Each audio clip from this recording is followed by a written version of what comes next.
Ya, hadirin yang kami hormati, tibalah saatnya kita akan menyimak dengan seksama pidato Ketua Umum Partai Demokrasi Indonesia Perjuangan. Kita sambut dengan tepuk tangan yang paling meriah Ketua Umum kita, Ibu Profesor Dr. Megawati Soekarno Putri.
Assalamualaikum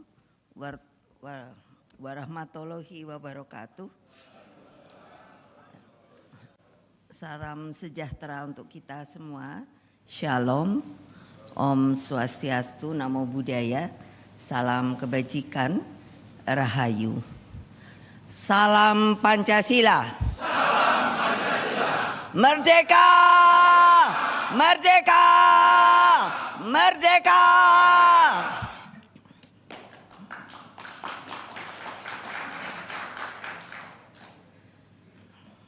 Alhamdulillah, tinggal beberapa hari lagi kita sebagai salah satu partai yang juga akan mengikuti pilkada itu sudah mesti mendaftarkan mulai tanggal 27 insya Allah sampai 29. Jadi saya, Pak Hasto, Mas Prananda, semua tangannya encok. Jadi kalian kalau ndak menang, ya ada resiko. Sampai tiap malam saya kasih apa itu namanya? Dikasih balur-balur, di sininya dikasih koyok-koyok. Coba, padahal itu tuh Pak Andika nggak ada yang ngasih duit sama saya.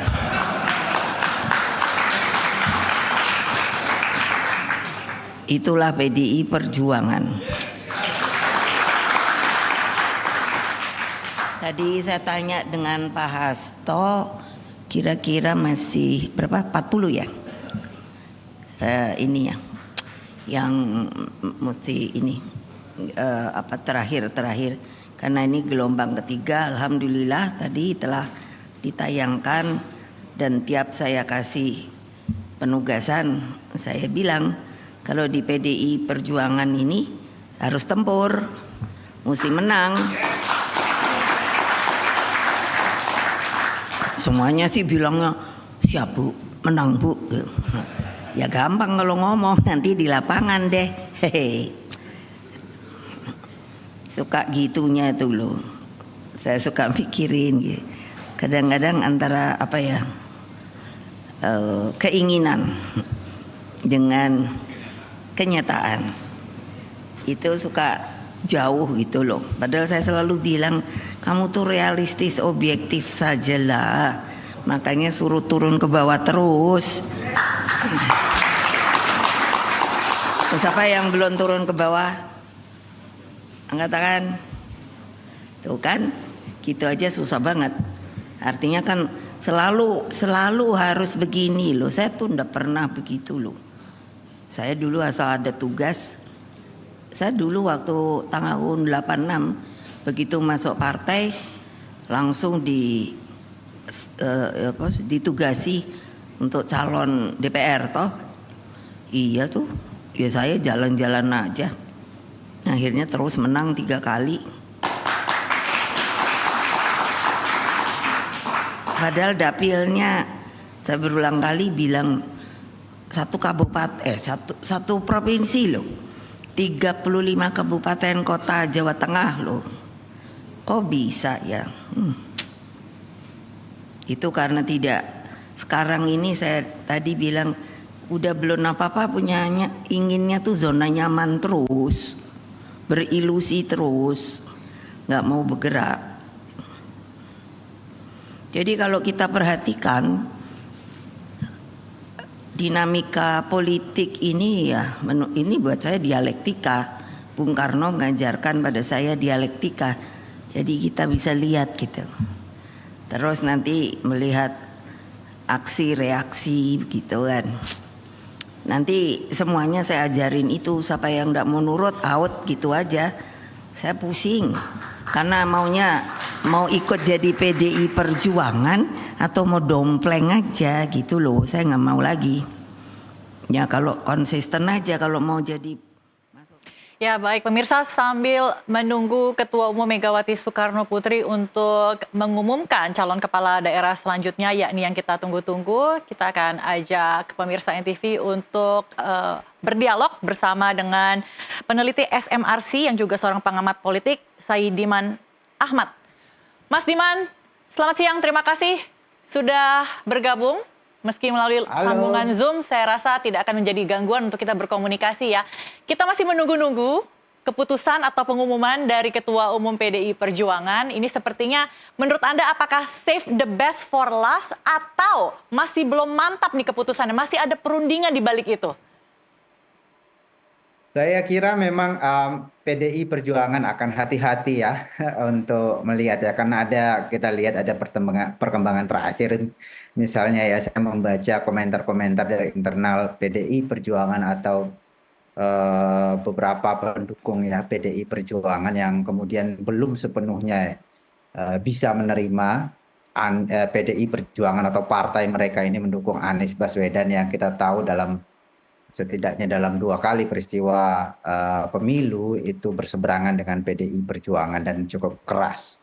Karena itu saya kira PDI Perjuangan akan berhati-hati. Tetapi walaupun ada tantangan ya dari sejumlah kader maupun simpatisan PDI Perjuangan, saya kira kita juga melihat bahwa politik ini kan kadang-kadang tidak bisa idealis gitu ya, harus realistis juga.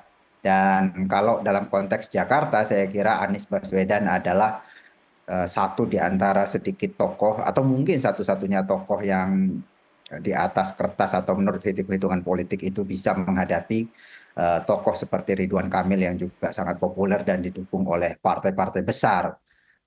Karena itu butuh menampilkan tokoh yang kira-kira bisa relatif bisa mengimbangi kekuatan lawan ini, dan saya melihat Anies Baswedan itu punya potensi untuk itu.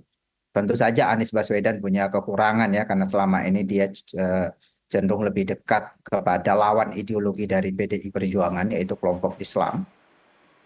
Tetapi dengan bergabungnya Anies ke PDI Perjuangan, saya kira itu mungkin ya diharapkan bisa sedikit mengurangi ya resistensi dari kalangan nasionalis terhadap Anies Baswedan. Anies Baswedan selama ini populer, tapi dia punya kelompok ideologis yang resisten. Nah, dengan didukung oleh PDI Perjuangan, saya kira secara realistis diharapkan ini resistensi itu bisa berkurang. Oke, jadi ada harapan ya internal partai ini ingin mengusung kadernya sendiri. Mas Diman, tahan dulu, kita akan ajak Anda dan juga pemirsa NTV untuk bergabung kembali untuk menyimak pidato dari Ketua Umum PDI Perjuangan Megawati Soekarno Putri. Karena ya berkeinginan untuk melanggengkan kekuasaannya. Nah, kemarin kan sudah mulai terlihat bahwa rakyat itu, yang saya pernah sering kali ngomong, rakyat itu tidak bodoh, rakyat itu pintar. Hanya ini, dulu saya pernah Pak Ahok, ini ada Pak Ahok, sampai tadi aja saya bilang, Ahok, selotip tetap berjalan loh. Habis senengannya nyerocos aja gitu loh. Terus saya bilang, itu di luar banyak media, jangan mau diwawancara ya. Jadi nanti nggak usah, karena perintah ketum nggak boleh. Saya seneng deh kalau ngodain dia.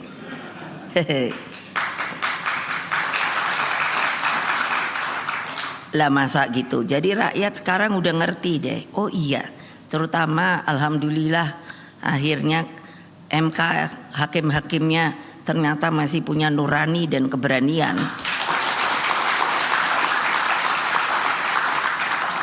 Saya nggak bisa bayangkan loh hukum kalau dimainkan. Padahal kan ada hierarkinya. Itu yang harus nurut, ya apa boleh buat. Begitulah hukum Republik Indonesia ini. Nah, sehingga kan muncul pergerakan dari civil society, banyak dari kalangan society minta bertemu dengan saya. Saya ngomong bahwa kenapa kok begini, ya karena begini.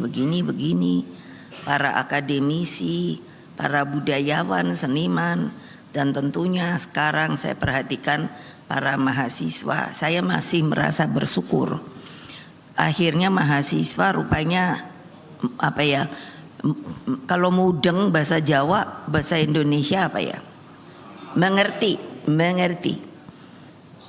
Karena saya dulu waktu itu beberapa masih ketemu, saya masih panggil Mbak kan.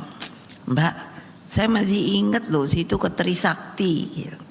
Kamu masih ingat ya? Iya, saya kan juga di situ dengar pidatonya Mbak gitu. Jadi maksud saya apa?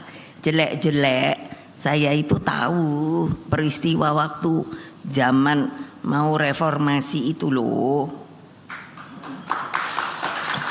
Tepuk tangan yang meriah kenapa ya? Melongo aja, nggak punya semangat. Iya, saya juga kan suka bilang loh, jangan wartawan tuh melongo aja deh. Punya hati nurani, punya ngerti nggak? Itu betul-betul loh, ternyata sulit loh sekarang. Apa karena sudah ada itu ya? Apa itu kalau ibu-ibu tuh diajari model-model tuh apa namanya? Jadi ketawa aja katanya, kalau tertawa tidak boleh liwat sampai sini. Ada teman saya itu Pak Pram, dia ketawa. Itu apa sih ya namanya? Terus aku pikir, lah kalau mulutnya kecil, ketawa segini kok nggak boleh ya? Terus dianggapnya imut-imut gitu. Ay, pusing saya ngelihat ibu-ibu zaman sekarang. Udah nggak usah lah, rileks aja. Orang banyak juga yang seneng sama saya.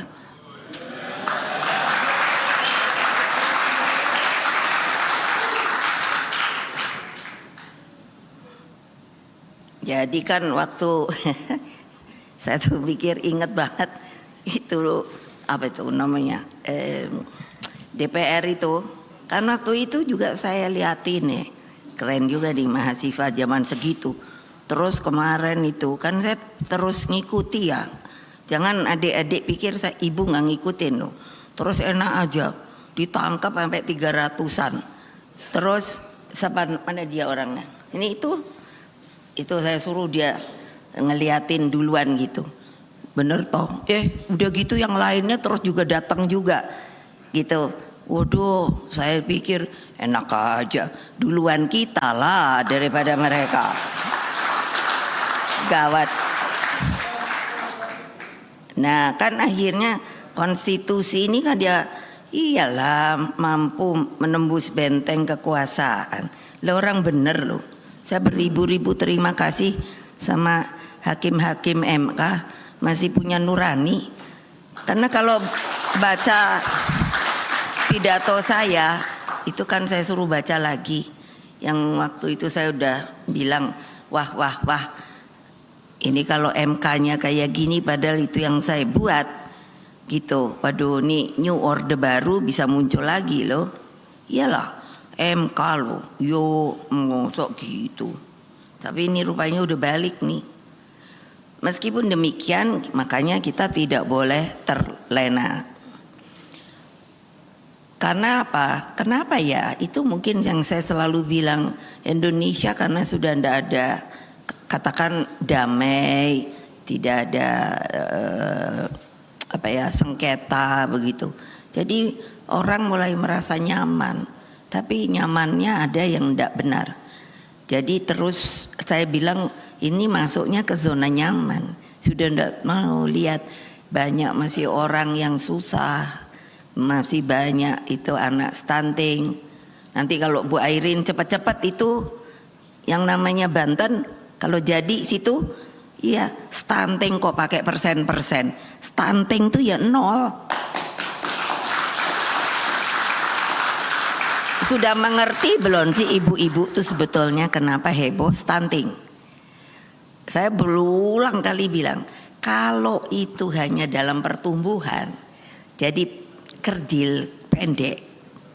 Ini aja saya pernah waktu Pak Andika jadi panglima, saya komplain, Dik, saya panggilnya Dik karena saya kenal beliau waktu itu baru mulai ini apa namanya deket-deket sama ini putrinya Pak Hendro Priyono. Iya Mbak Heti. Jadi waktu itu Pak Hendro tuh bilang gini, ini buka rahasia. Itu siapa sih gitu? Loh, kok saya yang ditanyain? Kan dulu Pak Hendro tuh bin saya kan. Kok saya yang ditanyain? Iya loh, deket-deket. Ya biarin aja, emangnya sih itu yang minta didekatin. Makanya mesti bayar loh benarnya. Akhirnya jadi juga.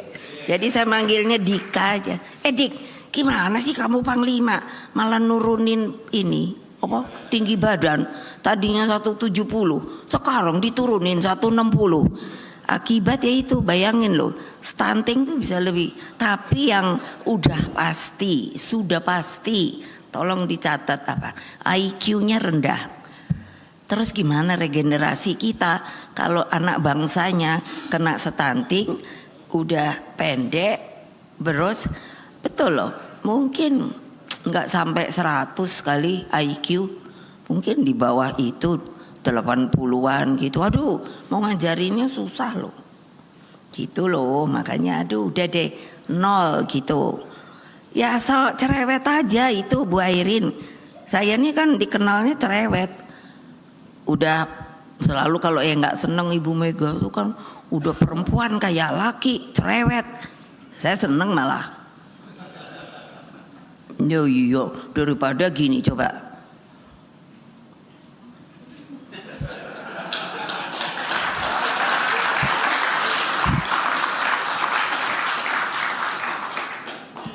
Maaf dah, enggak dah. Saya sama kakak saya kan selalu bersaing sama Pak Guntur. Iya, suka jengkel dia. Saya kalau itu bayangin perempuan. Makanya saya pikir ibu-ibu ini kok apa tau. Dulu saya main bola loh. Terus sama kakak saya dijadiin kiper aja kan. Jengkel. Padahal saya pingin lari kan. Akhirnya ya itu namanya itu siasat. Nah apa? Begitu nangkep bola saya dudukin. Karena perempuan gak ada yang berani ngambil dong. Nah menanglah saya. Dijadiin apa tuh? Kalau bek kanan atau apa atau gitu. Jadi bisa lari. Nah ini nih gitu loh. Payah. Loh iya loh, kalau lihat ibu-ibu tuh saya gemes loh. Kayaknya dandan. Tapi isinya apa nggak tahu saya. Betul, sorry. Nanti kalau gini Ibu Mega menghina kami. Ya iyalah. Lah kok nggak bisa drag gitu loh. Anak-anaknya pintar gitu. Iya. Semuanya jadi gitu, bukan narkobais gitu. Gimana sih kalian itu? Memang ibu-ibu tuh harusnya gitu loh. Gila lah, Indonesia mau jadiin apa? Makanya saya bilang sama Pak sama Bung Karno, kali dia ada nih, dengerin aku dia ketawa-ketawa. Kamu tuh masih aja cerewet. Karena ya saya bilang, mau dijadiin negara apa sih kita ini Pak? Aku bilang, kok kayak gini melulu? Ya enggak lah. Saya nggak bisa kalau suruh nerima bahwa main aja yang ini begini, yang itu begitu.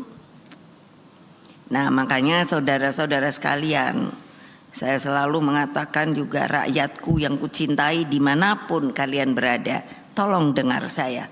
Perenungan ini kontemplasi atas berbagai persoalan bangsa akhir ini menyimpulkan betapa sangat berbahayanya sistem hukum yang melupakan etika dan moral, terutama hati nurani. Nah, apalagi kalau sampai yang pimpinan negara itu pun sudah lupa diri.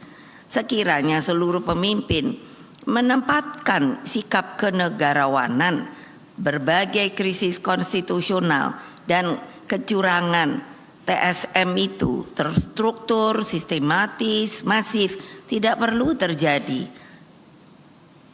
Saya suka pikir deh, orang yang tega melakukan TSM itu orang pengecut, tahu nggak? Tulis tuh gede-gede. Tidak punya karakter, ya pengecut dong. Kok bangsanya sendiri dibegitukan? Ya saya nggak nerima dong. Masa nggak boleh? Ya boleh no. Karena saya kan orang merdeka loh. Bapak saya itu mengatakan, kalau kita merdeka maka bangsa kita adalah orang yang merdeka. Dan saya orang yang merdeka.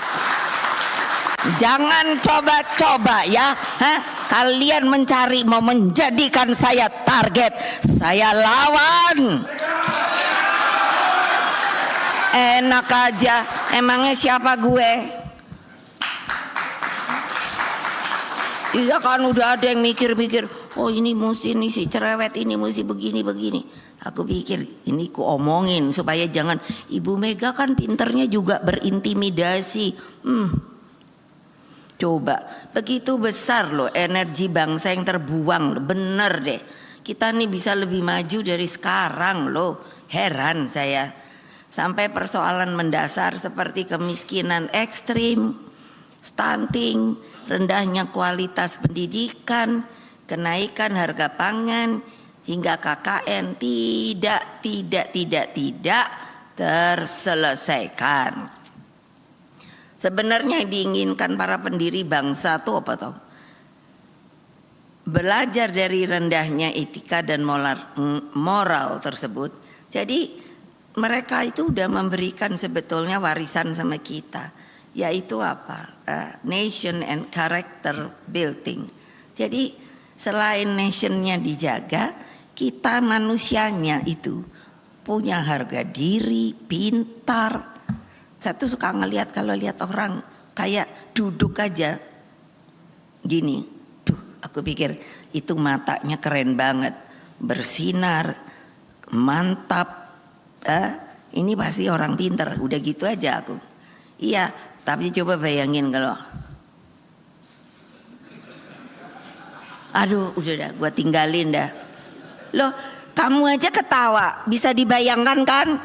Kalau yang berkarakter tuh kayak apa tadi saya contohkan, kalau yang memble itu kayak apa, belum lagi kalau pengecut, belum lagi kerjaannya main belakang melulu, belum lagi kakinya 2, 3, 4, 5, aduh.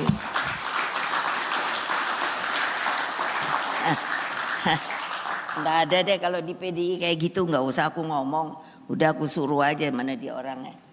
Itu si Komar, udah orang itu disuruh dah buang aja dah sama kamu. Kayak apa di PDI Perjuangan orang ada kayak gitu? Yang enggak lah, nyari untung sendiri terus, udahlah. Aduh capek juga ya. Bayangin kalau kayak gitu bener. Makin hari, iya loh, saya sering kan, umpamanya diajak. Sekarang kan yang udah bawa saya cucu, duduk nih sama cucu di apa sih coffee shop gitu kan, sekarang banyak ya. Entah kafe-kafe opo gitu. Terus apa namanya, barista. Saya nggak suka kopi kan. Apa sih barista rupanya kocok-kocok kopi macam-macam gitu kan. Saya nggak pengopi. Ini bukan kopi nih. Ini bikinan saya sendiri. Terus saya lihat, kalau ngelihat gitu kan keren gitu kan. terus bersih gitu. Kalau yang lakinya tinggi, ganteng gitu kan. Kalau perempuannya keren. Oh, terus kalau saya dengerin berkicaunya, waduh, ini harapan nih dalam batin saya. Ini benar produk negeri gitu. Ya itu kalau umpamanya datang terus kumel gitu kan. Kaosnya kali berhari-hari nggak diganti. Aduh, tak coret ya. Saya punya cucu sampai lupa, coba mesti dihitung dulu tadi. 7. Laki kayaknya 2, yang lain 5. Cantik-cantik, tinggi-tinggi gitu kan. Semua udah jadi udah lulus berapa ya? Lulus 5. Gitu. Terus saya udah mulai nih, awas ya. Panggilnya saya Mumu. Kalau Mumu mesti lihat dulu yang deket-deketin kamu keren apa bodoh. Benar loh, tak urusin dah. Ngapain biar keren tapi bodoh. Terus mereka nakal, bilangnya gini, apa milihnya bodoh tapi pinter gitu. Ya enggak juga deh. Hai, makanya enggak dah. Masa orang Indonesia maunya makin hari makin jelek gitu loh. Kan mestinya keren gitu ya. Kan saya turunannya Bung Karno. Jadi kan, iya dong, pinginnya keluargaku tuh keren-keren gitu, seneng deh.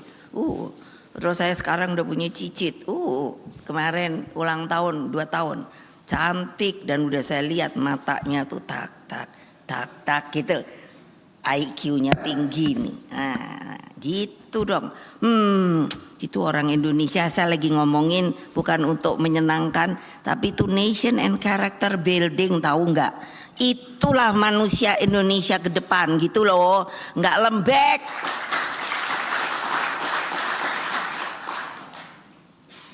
Iya, ini kan yang selalu saya nggak ngerti ya. Ini mendesak banget loh, yang nation and character building. Yang saya sering tanyakan kepada para kiai yang tinggi-tinggi, sebetulnya apa toh bedanya? Karena saya suka bilang begini, saya sangat menghormati agama, tapi dalam kehidupan sosial, apakah itu tidak diperlukan pendidikan budi pekerti? Apa sih?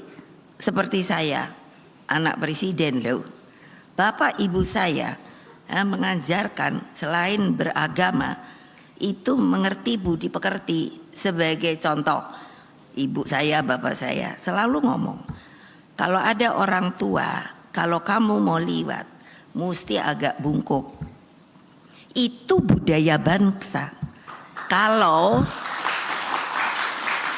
ketemu orang tua, kalau salaman kamu mesti nunduk cium tangan. Itu ada nggak ya? Coba mana ada kiai nggak omongin sama saya? Ada nggak ajaran agama sampai kayak gitu? Menurut saya nggak ada. Saya belum pernah tahu. Saya berbicara sama Buya Safei almarhum, rasanya dia ketawa. Kamu kalau udah ngomong pinter loh Mega. Ya iyalah. Masa saya mau ngomong sama Buya itu bodoh? Ya nggak berani lah aku. Beliau bilang, itu sebuah hal yang sangat, jadi dari sisi sosialnya, apakah sebagai orang Indonesia kita akan mendidik anak kita kalau berbicara sama orang tua? Itu kan saya lihat di Amerika, wah anak setelah kalau udah 17 tahun katanya dewasa, ketemu orang tuanya begini. Itukah sopan santun Indonesia? Yang tadi saya ngomongi terus, nation and character building. No, gitu loh. Kamu mau makan hamburger, mau makan spaghetti, mau makan apa? Saya mau cucu saya supaya go international. But, kamu mesti tahu sambal ulek, kamu mesti tahu makan pete, kamu mesti tahu makan jengkol. Kan bau gitu. Ya kan cuman bau seketika, gosok gigi aja. Supaya kamu tahu itu adalah makanan daerah. Itu apa? Itu kebangsaan kita. Wartawan tulis. Tahu nggak? Mana ada orang asing aja teman saya malah sekarang. Mega, kalau kamu ini kirimi aku ini dong rendang pete. Aku pikir kok ada rendang pete ya, saya belum pernah tahu. Iya biarin aja masukin pete, mabok dia kesenangan. Coba deh bayangin, itu saya ngajarin loh. Jadi apa? Terus pendidikan yang membangunkan daya berpikir kritis, inspiratif, dialektis. Kenapa? Saya lihat kadang-kadang sekarang, aduh, maaf banget saya ini di BRIN, aduh 8.144 loh orang pinter, scientist, researcher. Bayangin loh, aduh, yang gak ada kreativitasnya, kumaha tuh. Ya bayangin kan mestinya, lo seperti saya kalau ditanya, emangnya dipikir saya hanya politik kayak enggak. Makanya tadi Pak Hasto bilang ini, kan aku bilang tok bagus banget ini. Inilah Indonesia Raya kita, tok biarin aja nggak usah dicopot supaya tahu. Belum tentu loh negara lain punya nih pohon kayak gini. Ditebangin hanya karena duit. Apalagi nih. Terus hasrat untuk menguasai ilmu pengetahuan dan teknologi mutlak dilakukan. Kesemuanya berpijak pada Pancasila. Berbagai persoalan primordial, radikalisme dan sara terus terjadi akibat ketidakpahaman terhadap falsafah sila persatuan Indonesia. Dengan falsafah ini Bung Karno menegaskan bahwa Indonesia itu dibangun untuk semua, semua untuk semua, one for all for one.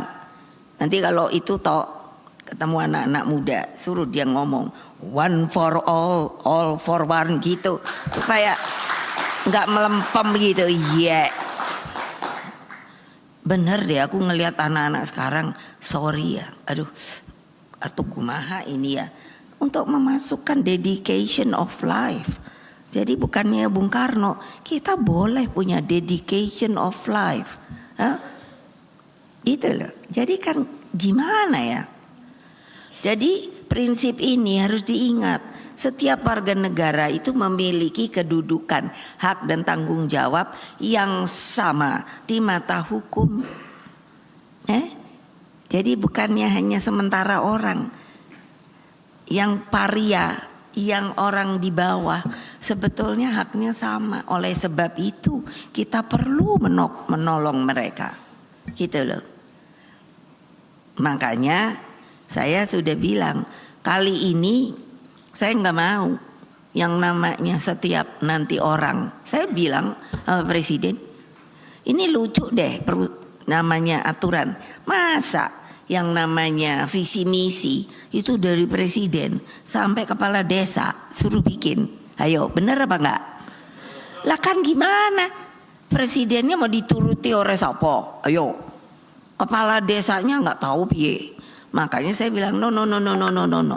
Karena enggak ada. Dulu saya ingin MPR itu menjadi kembali yang tertinggi, tapi gitu saya enggak disetujui, saya sendiri enggak ngerti. Kenapa nggak disetujui? Karena maksud saya ya seperti gini ini loh. Lah masa tau? Ya visi itu ya visinya kebangsaan. Ya. Makanya saya bilang enggak deh. Kita yang bikin. Kalau lo mau jadi PDI Perjuangan, kita yang bikin. Supaya setiap daerah bisa bertemu. Karena visinya sama, tinggal berbeda. Yang namanya daerahnya. Yang sana sumber airnya banyak. Yang ini kering. Yang sana ternyata tidak ada potensinya. Yang ini ternyata potensinya melimpah. Gitu. Sekarang itu terjadi namanya egois. Nggak ada kalau saya nanya. Kadang-kadang gagap-gagap batin saya. Dulu ada toh ya, apa masih apa enggak toh? Apa itu? Asosiasi apa itu namanya? Apa gubernur popo gitu loh, kepala daerah atau apa masih ada enggak sih ya? Iya, terus apa kerjanya? Enggak ada, saya pikir kan mestinya pertemuannya apa piye-piye. Saya nggak pernah dengar tuh. Lalu untuk apa? Padahal ini kan republik, itu liatin loh. Kamu jatuh cinta lah sama ini, tuh peta itu pasang di tempatmu. Nanti saya suruh loh di kantor-kantor, kalau kamu dari PDI Perjuangan, kusuruh pasang kayak ginian. Lah, tepuk tangannya aja nggak meriah. Padahal ini tanah air, Bu. Kebayang nggak kalau orang nggak punya tanah air kayak Palestina sekarang, sampai untuk punya namanya tanah air, berani bertempur melawan kekuatan yang seperti itu. Berapa banyak yang sudah meninggal? Mana pikiranmu? Enak aja untuk nepok ginian aja nggak mau. Bener loh, kalau saya galaknya datang sekarang juga out. Lo bukan PDI Perjuangan, karena salah satunya yang saya suruh adalah cintai ini. Ini tanah airmu lo. Masa mau kamu lupakan? Nih orang-orang baru nih, yang baru masuk, awas ya. Kalau nggak tahu, kalau aku tanya, apalagi umpamanya yang dari daerah-daerah jauh. Saya tadi nanya sama Pak Pram, saya pernah ngomong, saya pernah ke Dobo. Silakan cari kalau ada Dobo. Dobo di mana? Cari.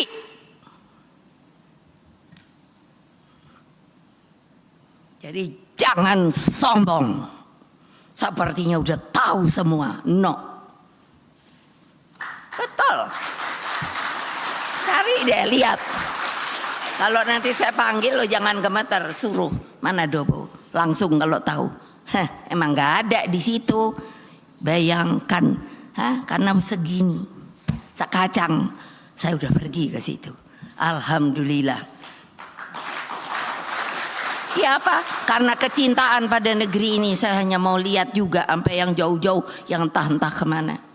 Kalian apa udah pernah gitu? Sombong banget. Gitu loh, iya.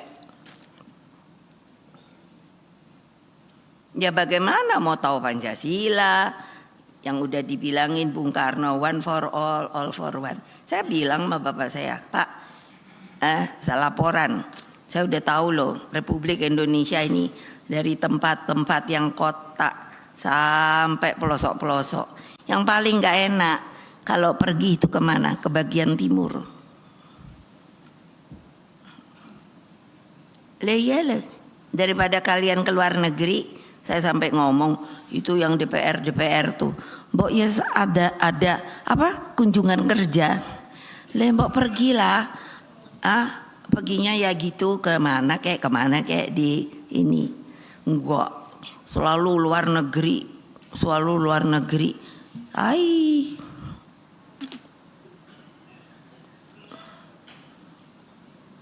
Nah ini saya ulang toh.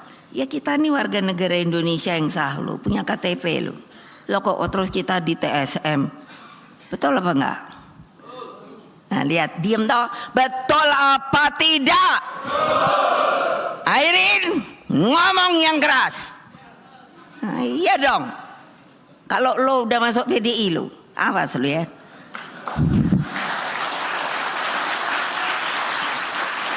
Loh, saya ketua umum berdaulat penuh atas partai, dijadikan oleh kongres partai, nggak abal-abal. Kalau kalian nggak setuju, rakyatku setuju. Ingat, jangan dipikir kalian nih elitis gitu loh. Saya nih yang milih sopo sampai akar bawah, akar rumput. Ini aja saya disuruh lagi. Nah itu kan terus ada yang bilang, oh karena mau diperpanjang itu menyalahi hukum. Hukum mana? Ini ada Pak Lauli, kalau dia nggak mau bersuara, gua pecat dia. Lo ya hukum mana?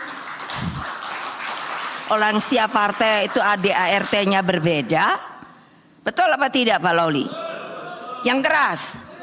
Tuh. Jadi kan nggak bisa dong. Terus masa enak-enaknya itu nggak bisa secara hukum, makanya kok ada perpanjangan apa-apa. Terus ada yang bilang saya nambahi DPP saya, urusan saya, karena saya sebagai ketua umum partai supaya tahu saya diberikan oleh kongres partai hak prerogatif. Apa artinya? Hah? Gile. Kalau nggak ngerti diam. Wartawan juga gitu. Baca dulu ADART-nya PDI Perjuangan, tahu?